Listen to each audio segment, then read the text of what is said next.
Welcome to the first episode. Officially, we're gonna be bringing to you to inform you of what is Redline Lab, and we are here with one of the founders of Redline Labs, Soren Azorian.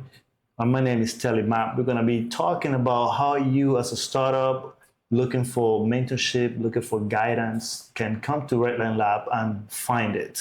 So you can shape your startup, maybe your business model, whatever you need in order to scale, grow your company.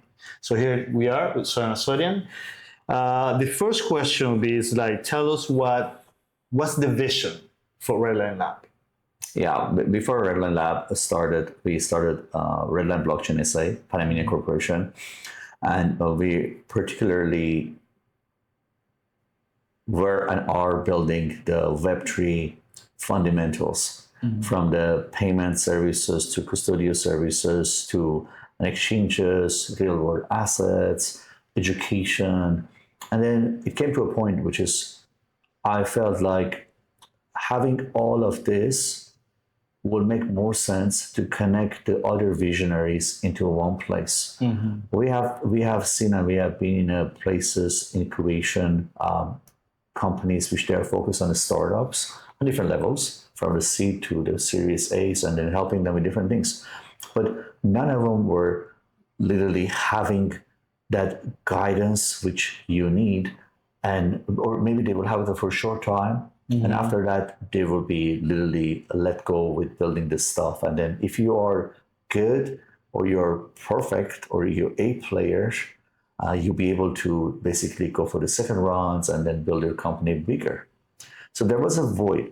And we're talking what I just said in terms of capital and companies in the United States.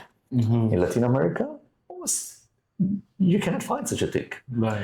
We have our great friends on ISD, Innovation Smart District, trying to build that place for people to go there, get nurtured, to build it. But still a company, a lab, who were actually taking the day-to-day jobs and helping these companies to grow from literally zero to hero. In our case, we call them purple cows. Right. And that's a methodology we borrowed from Seth Godin. All right, yes, I recognize that. Yeah, but we built with that methodology a way of life, a way of building things correctly. So you don't have to worry about swimming with the sharks on a red ocean. You have your strategy as a blue ocean, you're building it. We talked about this last time, but more and more we talk, more and more we invest, more and more we help and guide the companies from first one to now is like almost 15 or growing product companies.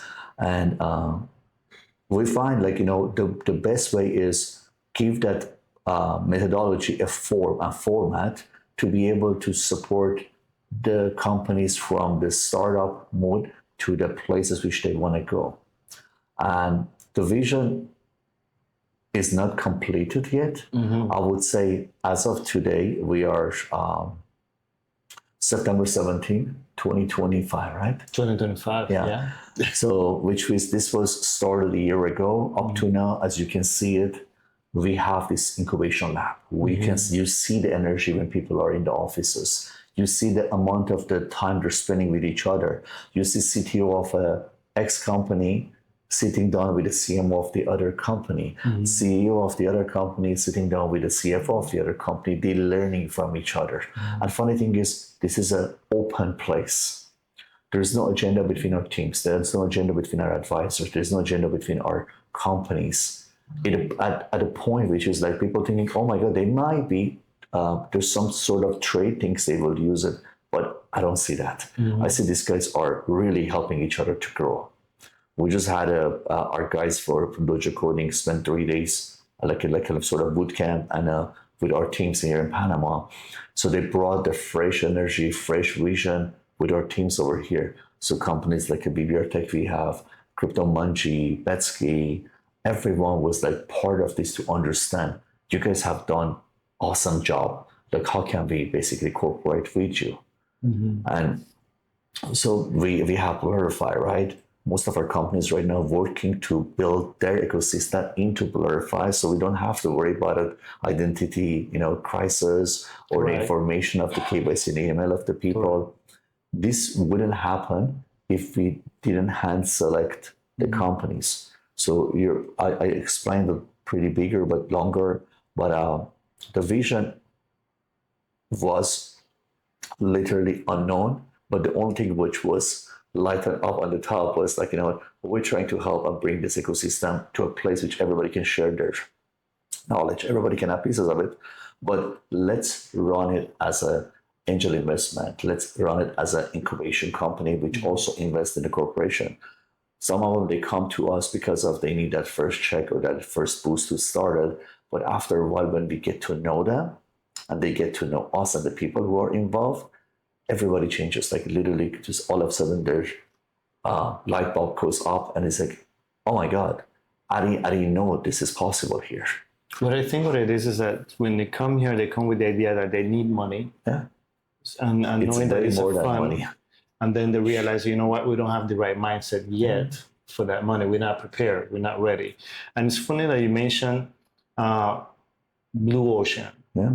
Because with all the competition that is out there, it's easy to get sidetracked. And like, okay, we got to compete with everybody else, when in fact what you should try to do is to find that unique problem and laser focused solution and create your own blue ocean, create your own category. And that's a great thing that you come here and you say, then you realize that, okay, it's not money. I need to prepare my startup first and my team's mindset for that new category. And then we talk about money, which is to grow. Correct. Right? So how is it that when they come here, what's the level of openness when a stranger to the Redline Lab family comes and can incorporate themselves? Let me ask you the same question. When you come to our offices, how do you been treated? Oh, fantastic. Yeah. So it's not just about the fantastic and open arm. It's you can see the energy here, right? You can see the people. When people are coming in, and even people from outside, they're coming in, they're wondering, how long you guys been doing this? They don't understand, or they cannot believe in less than 12 months, something like this can happen.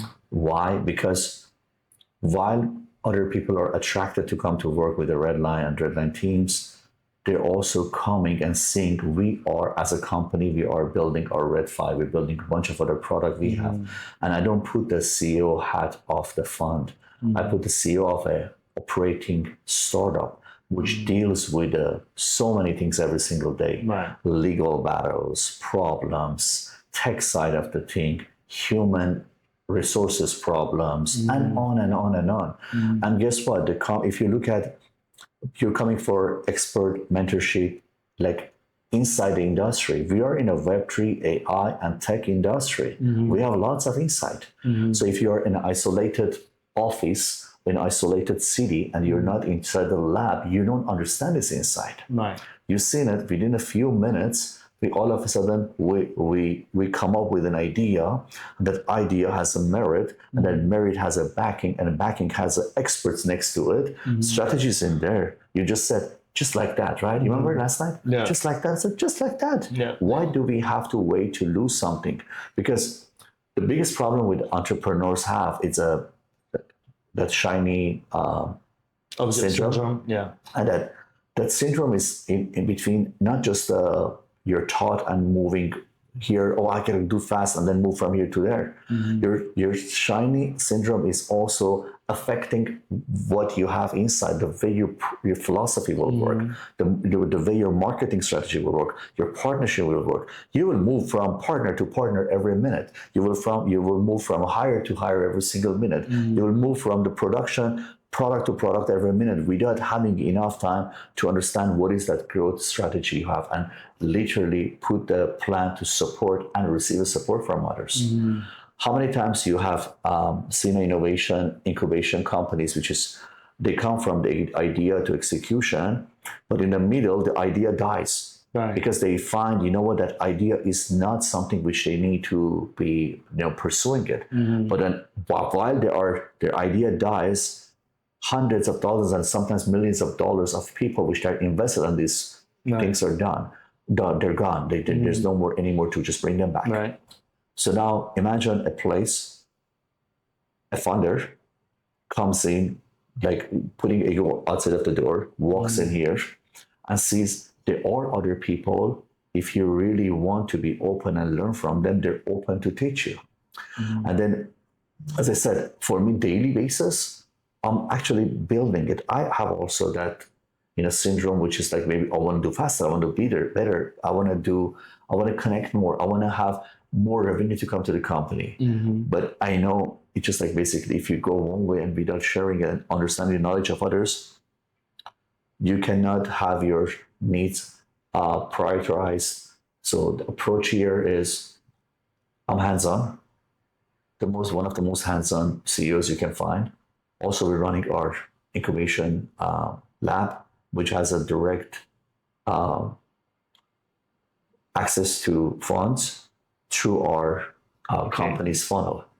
Tell us about that incubation process. I mean, and you mentioned something very, very important. It is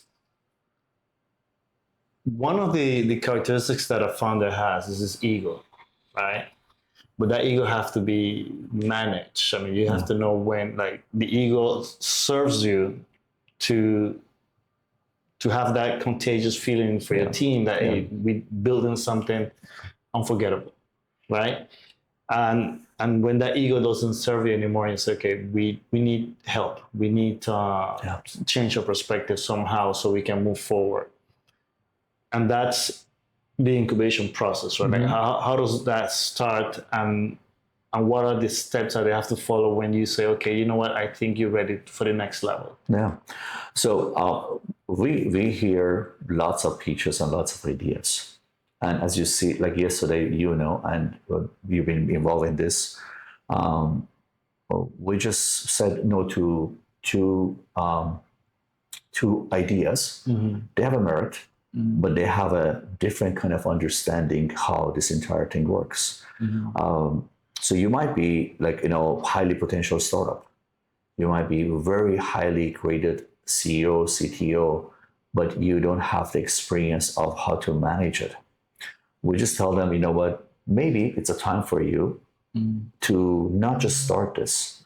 Let's keep this as a point of, let's say, conversation, and let take you and your knowledge without exposing what the idea is to help some other companies which we have already into our ecosystem. Recently, there was a project for decentralized wallet. And after spending some time with them, not just a day or an hour, a week or two, understanding their vision, interviewing their people which they want to do it, the CTO, the CEO, the CMO they have in place, they have the COO in place, and on and on and on. They just want to raise the money, have some help from us, and then just build it. When I look at it, I said, you guys are not ready. However, I'm very much interested in at least two of you.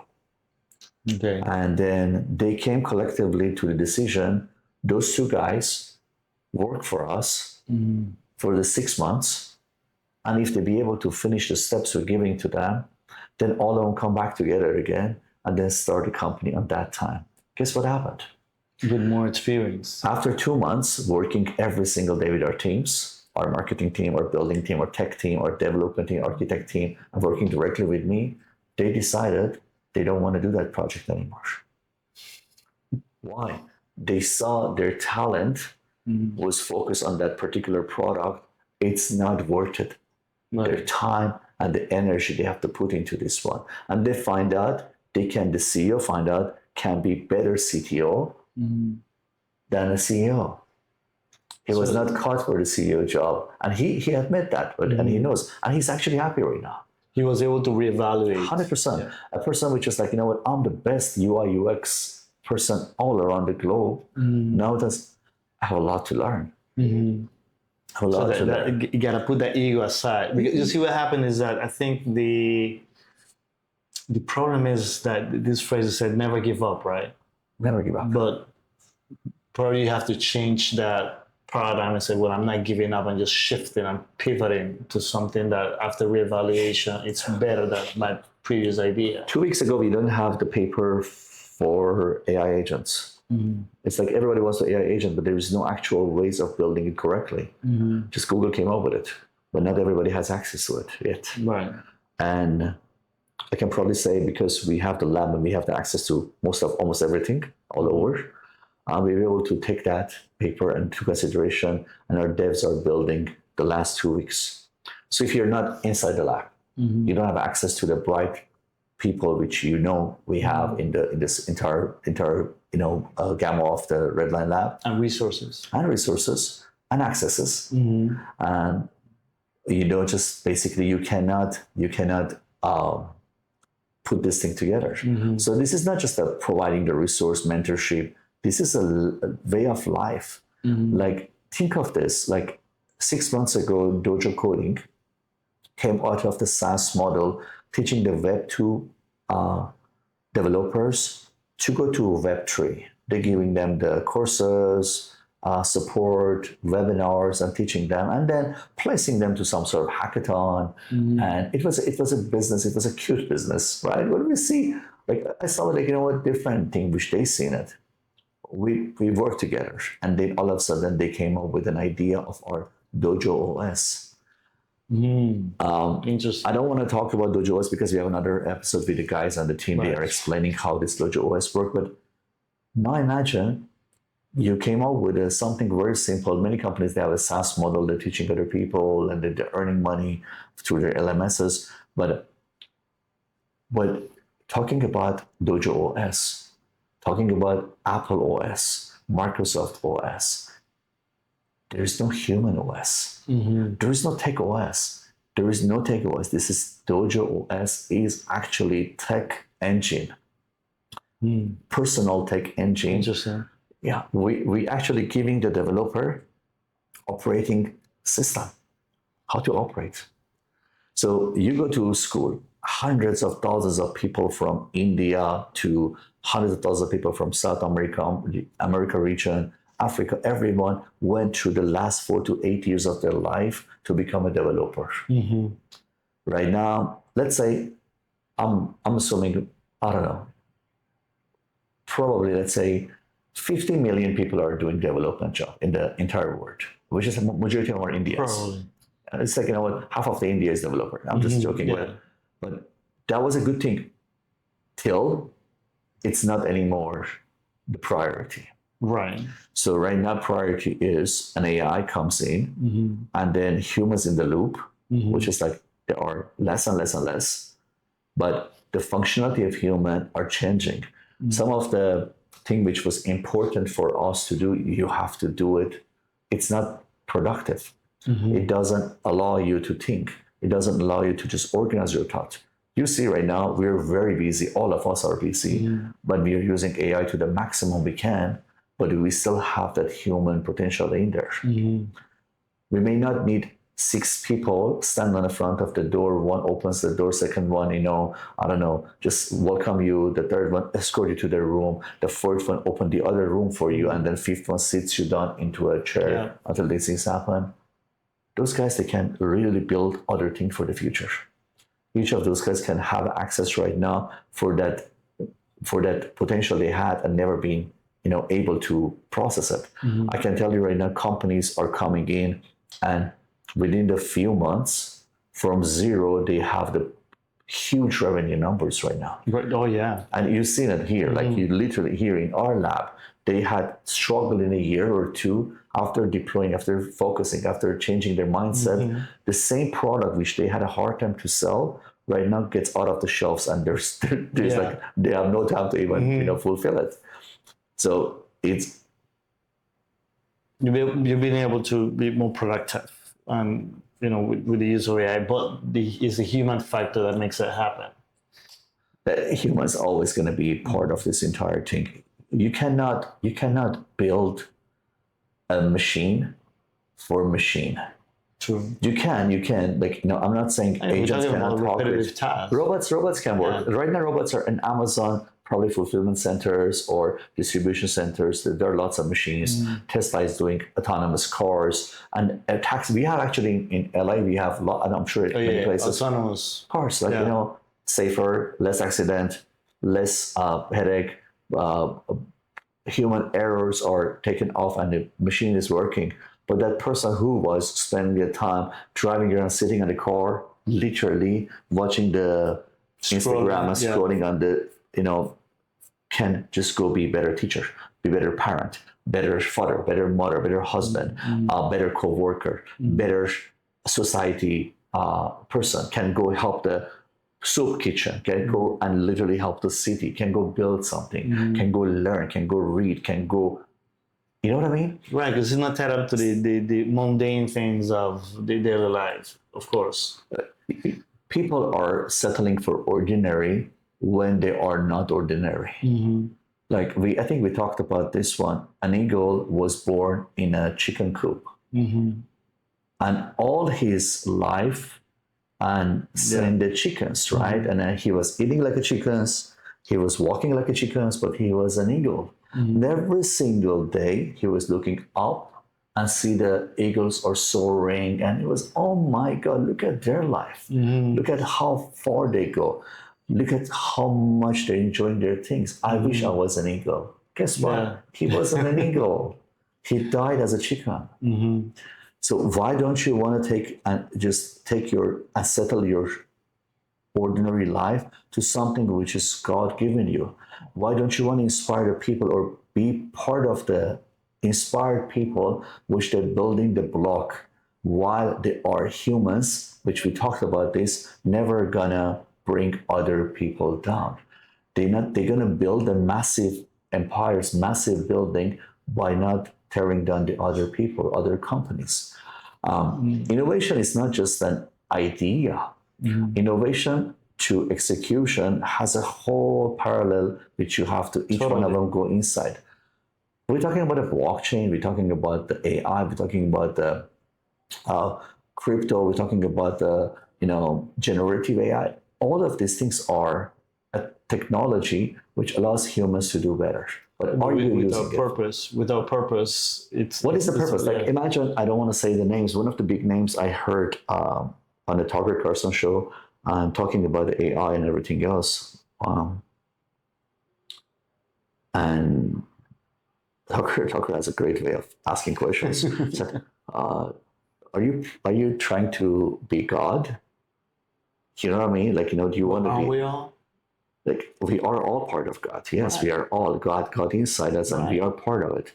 But when you come in and act like a person, you know it all, and sometimes you don't know if it's an ego. It's way more than an ego. It's basically you believe that so hardcore, which is like becomes the DNA of your body. Yeah. It's just like you don't see anything else. That's not a bubble you created. That's a reality you created for yourself. For yourself. But from far, you're not basically reflecting that reality. You're reflecting as an egoistic person, and you may be the best person ever, like kindest person ever. But that bubble you created around you, it will not, connect to the other people. There's different analogies I can take away from that. For instance, one of the chickens told them that that he didn't look like them. That's one. Two, then there was an external force to come and tell them, "Hey, what are you doing there?" Somebody that saw the potential, which is I think is the great fit for Redline Lab, because somebody comes here and maybe their vision, because of their personal experience, is limited. But you come here and there's a collective. And you say, you know what, your vision is limited. There's so much more that you can do, so much still to cover. Then you can tap into that potential, right? And I think that's the value of Redline Lab in that analogy that you're talking about. So you need that external force. Because what happens with a founder is that it's this skepticism of like, if I approach somebody else, would they laugh at me? Would they would call me crazy? Or even worse, saying that you yourself block yourself from looking into that help because you're thinking that they're going to steal your idea. Right. So those are things that goes through the mind of a founder, right? So Redline Lab is the way I see it, because of the mission statement that you have there to be unforgettable. Is a long-term vision. It's not startup just to get a quick buck. Correct. So the founder have to tap into the collective. Correct. And I think that's the greatest value of Redline Lab. But would you agree?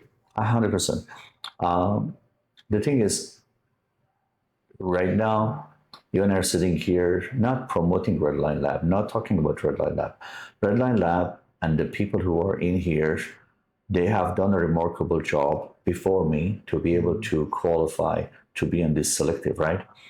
But you've been with us for the last few days and see the new changes we are making. And dear friend of mine is here, as you know, and he came with an idea on understanding. You're right. Maybe, Right. and you know him already. He's like, maybe right now, later, something is in there or not. But after speaking a few times and qualifying it already in an hour, we find that we have so much more things in common than we thought is impossible. Right. Even possible. So that idea, it just went from then like something in your head to something which has a narrative to be built and change lives. And how can we claim something like that, right? It's like, now, how can you say such a thing? Because each of those people on that table, they're coming from past experience of 30, 40 years of that industry. They understand that one. But when you understand one thing and the other one, and everybody plays their own time and on their own puzzle, you can create a massive picture, beautiful picture. So my suggestion is this: it is not hard to seek an advice. It is hard to not do it. Right. So if you are basically coming in as a you-know-it-all, and nobody knows anything. Like, especially where we are playing, things are changing so much.